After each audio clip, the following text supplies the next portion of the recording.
आज जिस रात्रि को हम महाशिवरात्रि कहते हैं, उसे अक्सर एक विवाह मान लिया जाता है। पर यदि यह केवल एक विवाह था, तो उससे पहले सृष्टि क्यों ठहरी हुई थी?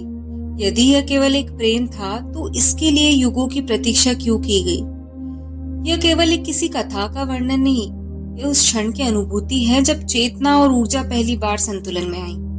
सृष्टि थी, आकाश था, दिशाएं थी, सब कुछ उपस्थित था, फिर भी अधूरा। शब्द जन्म ले चुके थे पर उच्चारण नहीं हुआ था। रूप आकार में ढले थे पर स्पंदन से वंचित थे। इस अनंत विस्तार के केंद्र में एक मौन विराजमान था। वो मौन था शिव, न आदि न अंत। वे पर्वत की तरह स्थिर थे पर पर्वत से भी अधिक अचल। वे आकाश की तरह विशाल थे, उनकी आंखें खुली थी फिर भी वे नहीं देखते थे। उनका अस्तित्व था पर उसमें कोई आग्रह नहीं था, जैसे वीणा हो पर तारों को किसी ने छुआ ना हो। शिव के चारों ओर सृष्टि प्रतीक्षा में थी। सब कुछ था सिवाय उस शक्ति के जो ठहरे हुए को प्रवाहित कर दे। रात गहरी थी, अनंत थी, पर उसमें अभी भी कोई धड़कन नहीं थी। और इसी मौन में सृष्टि ने पहली बार अपनी अपूर्णता को महसूस किया। जब शक्ति ने स्वयं को पहचाना, मौन के भीतर एक सूक्ष्म कंपन जागा। वो शब्द नहीं था पर शब्दों की संभावना था। वह थी शक्ति। जहां शिव स्थिर थे वहां शक्ति तरंग थी। जहां शिव आकाश थे वहां शक्ति वायु थी। वह गति थी पर दिशा के बिना। वो प्रवाह थी पर तट के बिना। उसके भीतर असंख्य संभावनाएं थी, सृजन, परिवर्तन, विस्तार। पर वह जानती थी कि केवल गति पर्याप्त नहीं होती। जैसे नदी यदि समुद्र को ना पाए तो भटकती रहती है। शक्ति समझ गई, ऊर्जा यदि चेतना से ना मिले तो वह अराजक हो जाती है। उसकी आकांक्षा किसी का संग नहीं था, किसी का स्वामित्व नहीं था। वह शिव को केवल पति के रूप में नहीं पाना चाहती थी, वह शिव को पूर्णता चाहती थी। क्योंकि चेतना बिना ऊर्जा केवल साक्षी है और ऊर्जा बिना चेतना केवल उन्माद। तभी शक्ति ने स्वयं को सीमित किया। अनंत ने देह धारण की, तरंग ने आकार लिया, आकाश ने पृथ्वी को छुआ। वह बनी पार्वती, पर्वत की पुत्री, धैर्य की मूर्ति, स्थिरता में जन्मी हुई गति। उसका जन्म किसी प्रेम कथा का आरंभ नहीं था, वो एक तैयारी थी। पार्वती जानती थी शिव तक पहुंचना इच्छा से नहीं होता, वहां तक पहुंचने के लिए स्वयं को परिष्कृत करना पड़ता है। ऊर्जा को इतना शुद्ध, इतना स्थिर, इतना संयमित करना पड़ता है कि वह चेतना के समीप ठहर सके। इसलिए उसने चुना तब, न पाने के लिए बल्कि योग्य बनने के लिए, न आकर्षण के लिए बल्कि संतुलन के लिए। और उसी क्षण सृष्टि ने पहली बार गति की दिशा को आकार लेते हुए देखा। पर्वतों की गोद में पार्वती बैठी, केवल अनुशासन में। दिन और रात्रि अपने क्रम से गुजरते रहे। ग्रीष्म आया, सूर्य अग्नि बनकर उतरा, चिलाए तप गई, पार्वती स्थिर रही। उनका तप सहन का अभ्यास था, देह को नहीं ऊर्जा को साधने का। फिर वर्षा उतरी, मेघ खुले, पर्वत भीग गए। पार्वती ने भी सब स्वीकार किया, ना प्रतिरोध ना आग्रह। तप का अर्थ त्याग नहीं, वो परिष्कार था। फिर शीत आया, हिम ने शिखरों को ढक लिया, मगर पार्वती बनी रही।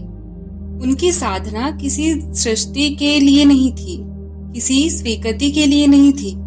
वो स्वयं को इतना संतुलित करने की प्रक्रिया थी कि देवताओं ने देखा एक ऐसी शक्ति जो उग्र नहीं रही, जो चंचल नहीं रही।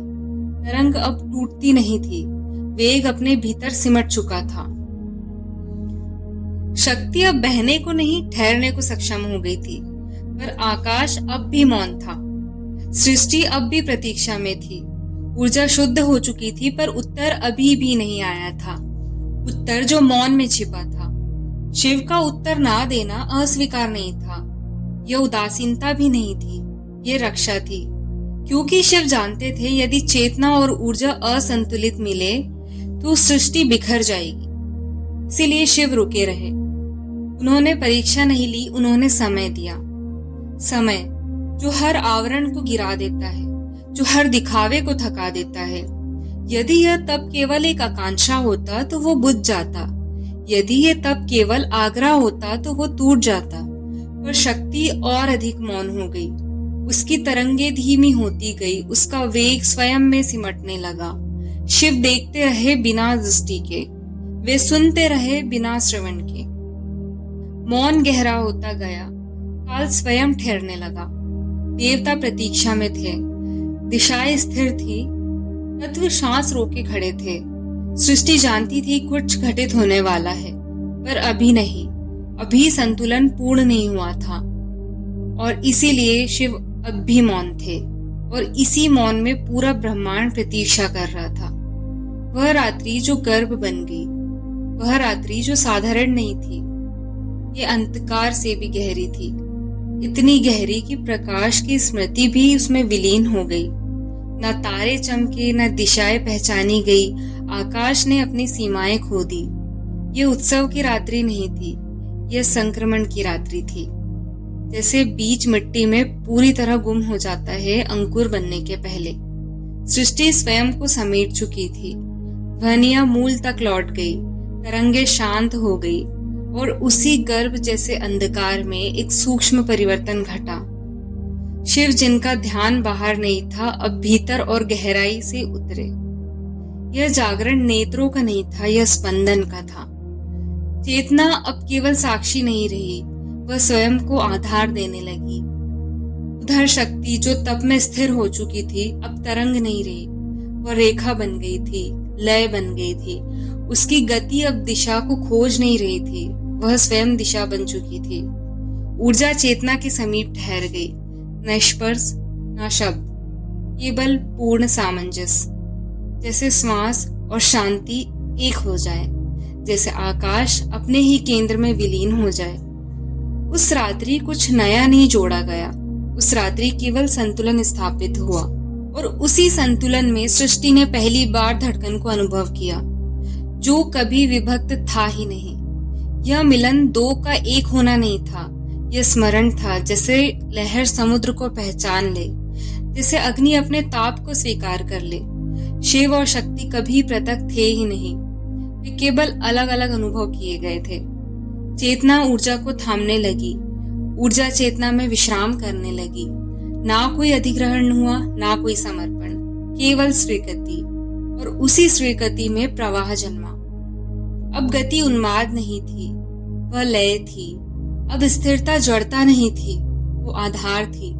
सृष्टि में पहली बार ऊर्जा बहने लगी, तत्वों ने अपना स्थान पहचाना, काल ने अपनी दिशा पाई। नृत्य आरंभ हुआ बिना पांव उठे, सृजन आरंभ हुआ बिना शब्द कहे। पृथ्वी ने भार धारण किया, आकाश ने स्थान दिया, अग्नि ने ऊष्मा को सीमा दी, वायु ने गति को संयम दिया। और यह सब किसी आदेश से नहीं हुआ, यह घटित हुआ, क्योंकि अब चेतना और ऊर्जा एक दूसरे के विरुद्ध नहीं थे, वे एक ही सत्य के दो नाम बन चुके थे। और उसी क्षण सृष्टि पहली बार चलने लगी। स्मृति के बाद कोई उद्घोष नहीं हुआ, न आकाश गूंजा, न दिशाएं कांपी। जो घटित होना था वह घटित हो चुका था। सृष्टि अब चल रही थी बिना हड़बड़ी के, बिना उन्माद के। ऊर्जा बह रही थी शांत, चेतना उपस्थित थी पूर्ण। कहीं कोई घोषणा नहीं थी कि संतुलन लौट आया है, पर सब कुछ उसके अनुसार धड़कने लगा। काल आगे बढ़ने लगा, तत्व अपने स्थान पर ठहरे, गति और स्थिरता एक दूसरे का भार उठाने लगे। महाशिवरात्रि किसी उत्सव के लिए स्मरण नहीं की गई, वह स्मरण बनी उस क्षण का जब सृष्टि ने फिर से अपना संतुलन पाया, जब अंधकार गर्भ बन गया, जब मौन पूर्ण हुआ और उसके बाद कहने को कुछ शेष नहीं रहा।